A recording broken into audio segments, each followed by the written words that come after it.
6 कलिमात जो अवाम में मारूफ़ हैं, उनके मतलब सबसे पहली बात तो ये है कि जिस जिस नाम के साथ कि पहले कलिमा का नाम तैयब, दूसरे का शहादत, तीसरे का तमजीद, चौथे का तौहीद, पाँचवें का इस्तिग़फ़ार, छठे का रद्द कुफ़र, तो इन नामों के साथ इन कलिमात का बाकायदा सबूत, इनमें से किसी एक कलिमा का भी इन नामों के साथ सबूत वो किसी सही हदीस में मौजूद नहीं है। ये नाम जो हैं उनके अल्फाज को मद्देनज़र रखते हुए बनाए गए हैं। दूसरी बात ये कि जो कलिमात, इन कलमों के अंदर जो अल्फाज हैं, तो उनमें से पहले 3 जो कलमे ज़िक्र किए जाते हैं उनके अल्फाज तो बिल्कुल 100% उसी तरतीब से अहादीस में मौजूद हैं, मनक़ूल हैं नबी अकरम सल्लल्लाहु अलैहि वसल्लम से।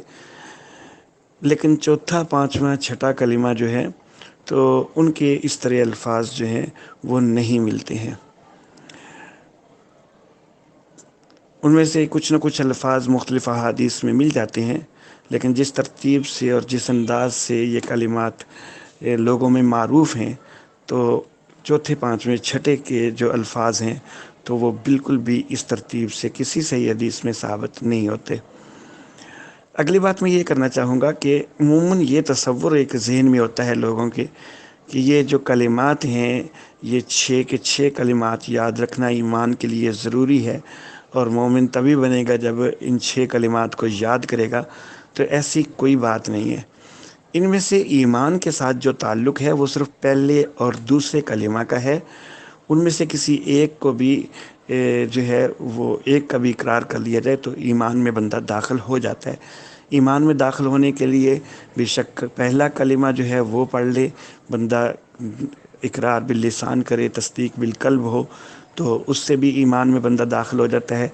दूसरा कलिमा जो है वो पढ़ ले, उससे भी बंदा ईमान में दाखिल हो जाता है। तो ईमान में दाखिला के लिए सिर्फ़ पहले और दूसरे कलिमा का ताल्लुक़ है। तीसरा कलिमा जो है उसके अल्फाज तमजीदी अल्फाज वो एक हदीस से साबित ज़रूर हैं, लेकिन ईमान में दाखिले का उसके साथ भी उस कलिमा का भी ईमान में दाखिले के साथ कोई ताल्लुक़ नहीं है। और चौथा, पाँचवा, छठा कलिमा जो है वो तो इस तरह हदीस में साबित भी नहीं है। तो बहरहाल अगर कोई इन 6 कलिमात को ईमान में दाखिले का सबब समझता है, तरीक़ा समझता है कि ये 6 के 6 याद हों तो तभी वो ईमान में दाखिल हो सकता है कोई बंदा, तो फिर ये चीज़ बिदअत के ज़िमरा में दाखिल हो जाएगी। इनका ईमान के साथ कोई ताल्लुक़ नहीं, ईमान में दाखिल होने के साथ कोई ताल्लुक़ नहीं है। सिर्फ़ पहला और दूसरा कलिमा जो है उनका ताल्लुक़ ईमान में दाखिला के साथ जो है वो बनता है। तो सारे के सारे जो कलिमात हैं उनके मतलब मजमूई तौर पर ये समझना तो ये इंतहाई गलत है। हाज़ा मा इंदी वल्लाहु आलम बिस्सवाब।